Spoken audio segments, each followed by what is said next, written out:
નમસ્કાર દર્શક મિત્રો, હું અશોક પરમાર સહયોગ દ્વારા પ્રસ્તુત ન્યૂઝ 20 ગુજરાતીમાં આપ સૌ દર્શક મિત્રોનું હાર્દિક સ્વાગત કરું છું। જોઈએ આજના મુખ્ય સમાચારો।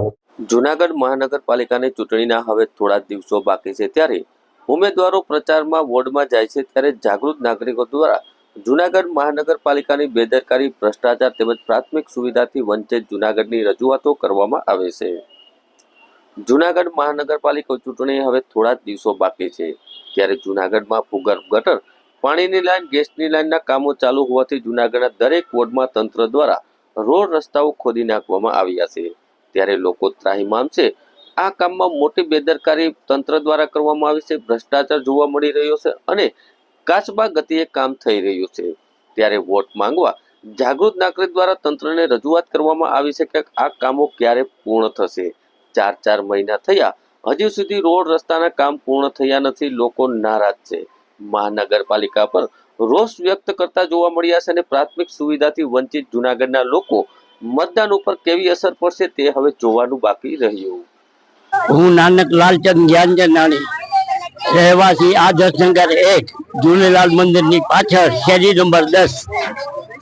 હું જણાવું છું કે આજે 2 મહિના થયા છે અને આ લોકો ગટરનું કામ કરે છે। અમારે સિમેન્ટના મોટા પાઇપ હતા, એ કાઢી અને 8 થી 9 ઇંચના પ્લાસ્ટિક પાઇપ નાખ્યા અને અમારી ગલીમાં 4 હતી ચેનલ, એની જગ્યાએ 2 ચેનલ નાખી છે, એવી અડધી નીચે છે અને એમાં અડધો પોણો ઇંચ નીચે પ્લાસ્ટર કરેલું છે અને 5 દિવસ થયા છે।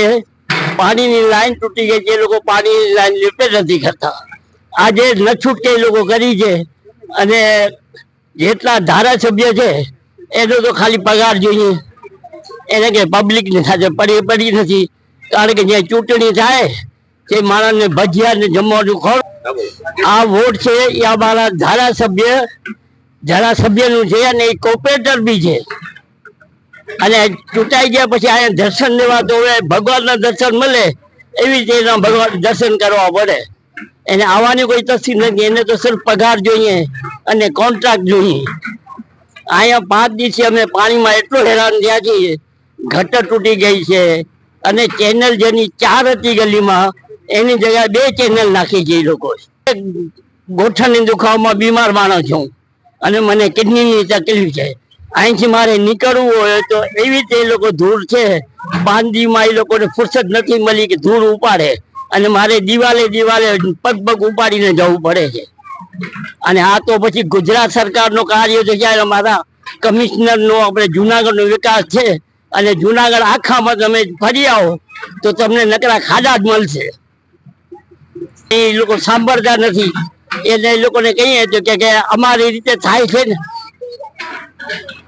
અને મને નથી લાગતું કે આ જે ખોદીને જાય છે અને આપણે આજે રોડ તોડી નાખ્યો છે તો 5 વર્ષ તો શું, પણ મને નથી લાગતું કે આ લોકો 10 વર્ષમાં રોડ બનાવશે।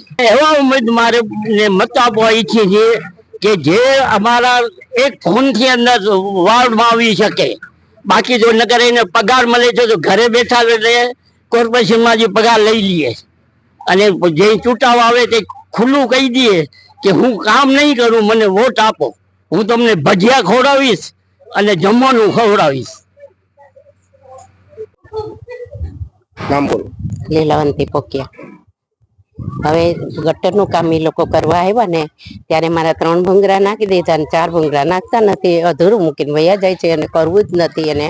તો હું એક વિધવા બાઈ છું અને કોઈ નિરાધાર બાઈ છું, મારે કોઈનો આધાર નથી, સમજી ગયા? તો એવી બાઈનું એ લોકો કામ નથી કરતા, કરશું અને ખોટું બોલે છે, ફોન ઉઠાવતા નથી, રિજેક્ટમાં મૂકી દે છે, એટલે એનો અર્થ શું છે? બરાબર છે, કરવું જરૂરી છે આખા મકાનનું, તો કરતા જ નથી। તો પછી ભવિષ્યમાં હું બહાર ભૂંગરા મૂકી દઈશ અને કોઈ પબ્લિક મારો વાંધો ઉઠાવી શકશે નહીં, એને નથી કર્યું એટલે મારે બહાર ગોઠવવું પડશે અને એટલામાં હું રોડ થવા દઈશ નહીં। હું ગમે એને રોડ વાળાને ગમે તેને રિક્વેસ્ટ કરીને કહું છું તો એ નથી કરતા અને મેં આ બધા ભૂંગરા ને બધું લઈ દીધું છતાંય મારું ગોઠવતા નથી। હું એક જ વિધવા બાઈ છું, સમજી કે કોઈ પણ આધાર નથી, મારે દીકરો નથી, કાંઈ નથી। મારું નામ વૈશાલીબેન પોસિયા છે।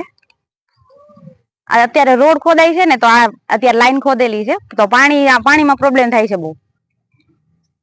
તો કોઈ હમું કરી જાય ને તો પાણી થઈ જાય, પાણીની સમસ્યા વહી જાય ને, રોડ સરખો હાલાય એવો થઈ જાય. અમારે 1 મહિનો થઈ ગયો. નહીં આવે છે પણ આમ આવી રહે છે. ઈ આ પાણી વાળાનો પ્રોબ્લેમ છે એમ કે છે બધા, એમ કે અમારું કામ હોય ને અમે એવું કરીએ. રોડ વાળા એમ કે અમારે ખાલી રોડ નું કરવાનું, પાણી વાળા એમ કે અમારે ખાલી પાણી નું કરવાનું. તો હા, તો બધા આમ એક કામ કરીને બધા કરાવી દે તો જલ્દી થઈ જાય. પબ્લિક નું કામ કરે તો બધા આપડા જે વોટ ચૂંટણી આવે છે એમાં વોટે આપશે, એવા ઉમેદવાર ચૂંટાઈ જાય તો વાંધો ન આવે. પબ્લિક છે એ બંધ કરાવો, બીજું શું કરવું? તો રોડ હરખો થઈ જાય તો અમે મતદાન નાખવા આવશું ને કઈ અમે આવશું નહીં કઈ. અમે આ શેરીમાં બધે બંધ જ કરાવવાનું છે. હાવ મહિનો ઉપર થયો. Lalit Parsana, corporator, ward number 6, પૂર્વ કોર્પોરેટર. આપણે અહીં જોઈએ કે મહાનગરપાલિકાની ચૂંટણી નજીક છે અને 16 તારીખે મતદાન છે. ત્યારે 5 વર્ષમાં આપણે જોઈએ કે જે બીજેપીની બોડી હતી, આમ તો 2002 થી કોર્પોરેશન થયું છે, ત્યારથી આપણે જોઈએ કે જુનાગઢ હજી જમીનમાંથી બહાર આ લોકો નથી કાઢી શક્યા. કારણ કે હજી આપણે પ્રાથમિક જરૂરિયાતના લોકોના કામ જોઈએ તો પાણી છે, ગટર છે, રોડ છે, એવી સામાન્ય સુવિધા પણ આ લોકો 22 વર્ષે પણ નથી આપી શક્યા. હજી એને 10 થી 12 કોર્પોરેશન બનાવવાના. મુખ્યમંત્રીએ કીધું કે જુનાગઢ મોડલ ક્યાંય લાગુ નથી કરવી, કે મહાનગરપાલિકા નવી બને ત્યાં. આટલી હદે જુનાગઢને આ શાસક પક્ષોએ બદનામ કરી નાખ્યું છે. એટલે આપણે જોઈ શકીએ કે બીજેપીના શાસકો તદ્દન નિષ્ફળ ગયા. એમાં સરકારે આપણે જોઈ શકીએ કે 1560 કરોડ જેવી માતબર રકમ આવી છે. તો આ જે રકમ છે એ વાપરીને જુનાગઢની પથારી ફેરવી છે. એમાં સારા કામ થતા નથી. આપણે જોઈએ કે પેલા રોડ બનાવે, પછી એને પાછા ખોદે, ગટર નાખે, પાછું ખોદી પાછો બનાવે રોડ, અને પાછી પાણીની લાઈન નાખે. આવી રીતના લોકો આવી સિસ્ટમથી અતિશય મુશ્કેલીમાં મુકાયા છે અને ખૂબ જ દયનીય હાલત ચારે બાજુ જુનાગઢમાં લોકોની થઈ છે. ક્યાં રસ્તે જવું, ક્યાં રસ્તે શું કરવું, કોઈને ખબર નથી પડતી.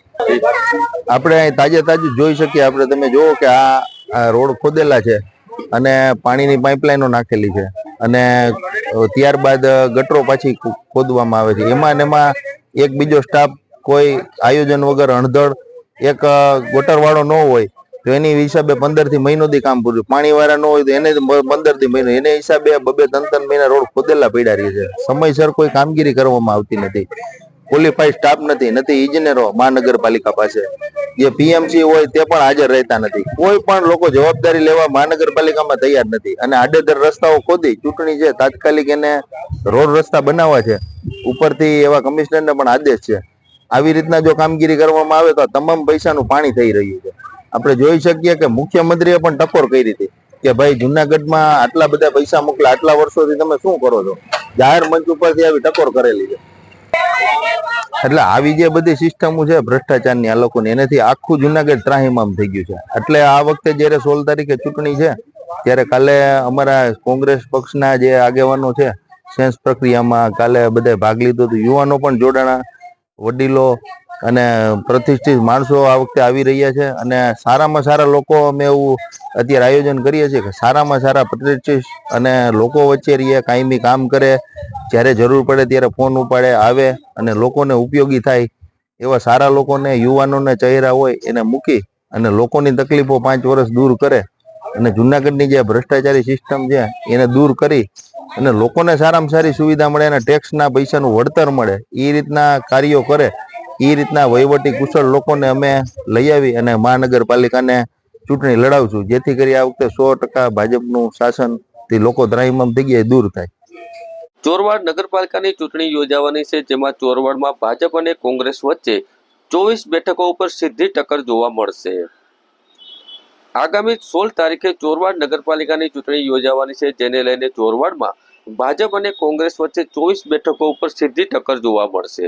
ચોરવાડમાં કુલ 6 વોર્ડ આવેલા છે અને હાલ ચૂંટણીના માહોલ દરમિયાન ભાજપના નેતા મંથન ડાભી દ્વારા પ્રતિક્રિયા આપવામાં આવી છે કે એમ જણાવ્યું કે નગરપાલિકાની ચૂંટણીના ઢંઢેરો જે કોંગ્રેસે જાહેર કર્યો છે તેમાં મોટા ભાગના કામ તેઓએ પૂર્ણ કર્યા નથી. ચોરવાડમાં જાહેર સ્થળ ઉપર વાઈફાઈ ઝોનની વાત પણ કરાઈ છે, જે હજુ પૂર્ણ કરાઈ નથી. તેઓએ જણાવેલું કે ભાજપ વિકાસની રાજનીતિમાં વિશ્વાસ રાખે છે. ભાજપ વિકાસના નામ પર વોટ લઈ પ્રજા વચ્ચે જાય છે. નગરપાલિકાની ચૂંટણીમાં કોંગ્રેસને 17 બેઠક મળી હતી, જ્યારે ભાજપને 7 બેઠક મળી હતી.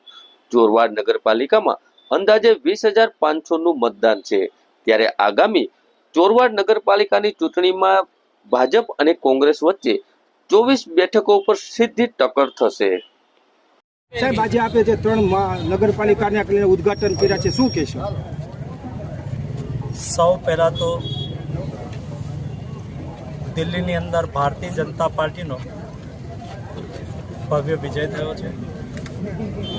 70માંથી 50 બેઠકો સાથે ભારતીય જનતા પાર્ટીના નેતૃત્વમાં સરકાર રચવા જઈ રહી છે, ત્યારે દિલ્હીની જનતાને અભિનંદન પાઠવું છું. દિલ્હી પ્રદેશ ભારતીય જનતા પાર્ટીના કાર્યકર્તાને હું અભિનંદન પાઠવું છું. દિલ્હીની ચૂંટણીના પરિણામો એ દેશની જનતાનો ભારતીય જનતા પાર્ટી પ્રત્યે, મોદીજી પ્રત્યે વિશ્વાસ વ્યક્ત કરતો એ નિર્ણય છે.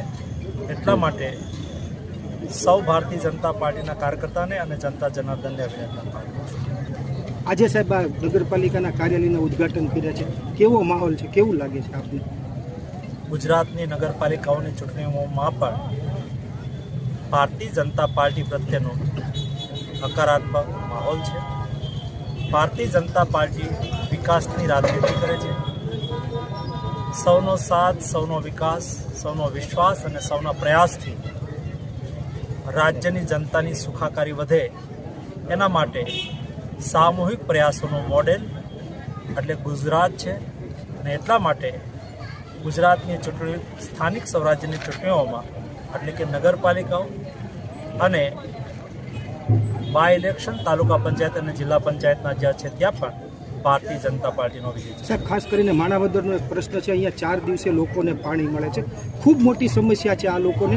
માણાવદર શહેરમાં 4 દિવસે પાણી વિતરણ થાય છે, અહીંના જે સ્થાનિકોનો પ્રશ્ન છે. સાહેબ, સ્થાનિક કોઈ પણ પ્રશ્નોનો ઉકેલ લાવવો એ અમારી રીતિનીતિ રહી છે. અને એટલા માટે માણાવદરની જનતાની સુવિધામાં કોઈ અગવડતા હશે તો ચોક્કસ રીતે સૌની સાથે રહી અને એમની સગવડતાઓ વધે એના માટે અમે પ્રયાસ કરીશું. જૂનાગઢ જિલ્લાના વંથલી અને માણાવદર નગરપાલિકા ચૂંટણી અંતર્ગત મધ્યસ્થ કાર્યાલયનો શુભારંભ મનસુખ માંડવિયા દ્વારા કરવામાં આવ્યો. જૂનાગઢ જિલ્લાના વંથલી અને માણાવદર નગરપાલિકા ચૂંટણી અંતર્ગત મધ્યસ્થ કાર્યાલયનો શુભારંભ મનસુખ માંડવિયા દ્વારા કરવામાં આવ્યો, જેમાં કેન્દ્રીય મંત્રી મનસુખ માંડવિયાના હસ્તે મધ્યસ્થ કાર્યાલયનો શુભારંભ કરવામાં આવ્યો હતો.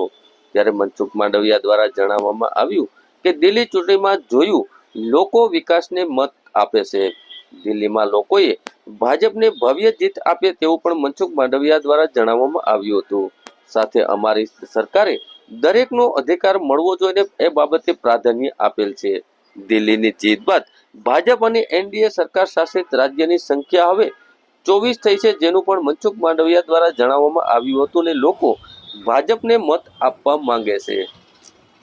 2018ની ચૂંટણી ઢંઢેરામાં કોંગ્રેસે એવું કીધું હતું કે અમે એક અદ્યતન સ્પોર્ટ્સ સંકુલ બનાવડાવીશું આવતા 5 વર્ષમાં, ચોરવાડને ફ્રી વાઈફાઈ ઝોન બનાવીશું, કોઈ ગુનાઓ ન થાય એટલા માટે ચોરવાડ શહેરમાં અમે સીસીટીવી કેમેરા ફિટ કરાવીશું. તમે પબ્લિક વચ્ચે લોકોને જઈને પણ પૂછી શકો છો કે આમાંથી કોઈ પણ કામ આજ દિવસ સુધી થયું નથી. અને એમાં પણ એમણે પાછો નવો ચૂંટણી ઢંઢેરો બહાર પાડ્યો છે કે અમે હવે આ કામ કરીશું. પણ એમાંથી પણ જે 2018થી લઈને આજ દિવસ સુધી જે નથી કરી શક્યા એ હવે પછી તો શું કરી શકવાના? જૂનાગઢમાં પોલીસ ઉપર હુમલો કરનાર મુખ્ય આરોપી તથા તેને આશરો આપનાર ઈસમોને રાજસ્થાન ખાતેથી પકડી પાડતી ક્રાઇમ બ્રાન્ચ જૂનાગઢ રેન્જના પોલીસ મહાનિરીક્ષક નિલેશ ચાંદવાડા સાહેબની સૂચના તેમજ ઇન્ચાર્જ પોલીસ અધિક્ષક ભગીરથસિંહ જાડેજા સાહેબના સીધા માર્ગદર્શન હેઠળ જૂનાગઢ જિલ્લામાં અલગ અલગ પોલીસ સ્ટેશનમાં ગુનામાં નાસ્તા ફરતા આરોપીને શોધી કાઢી જેના વિરુદ્ધ કાયદેસરની કાર્યવાહી કરવાની સૂચનાઓ આપવામાં આવી છે.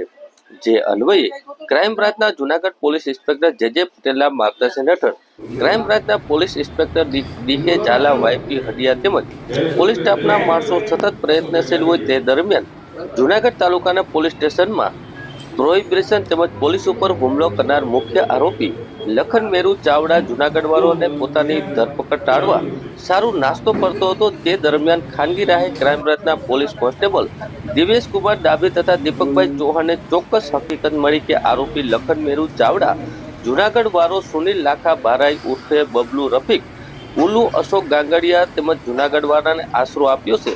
આ ત્રણેય ઇસમો આરોપી Lakhan ચાવડાને I-10 car number JJ117447 મારફતે રાજસ્થાન રાજ્યના જોધપુર ખાતે હોટલ ડેઝલમાં છુપાયા છે તેવી ચોક્કસ બાતમીના હકીકતના આધારે તાત્કાલિક રાજસ્થાન ખાતે ક્રાઇમ બ્રાન્ચની ટીમ મોકલી સ્થાનિક પોલીસની મદદ મેળવી હકીકતવાળી જગ્યાએ જતા ઉપરોક્ત તમામ ઇસમો હાજર મળી આવતા તેને પકડી હસ્તગત કરી ઉપરોક્ત ગુનામાં અટક કરી કાર્યવાહી કરવામાં આવી।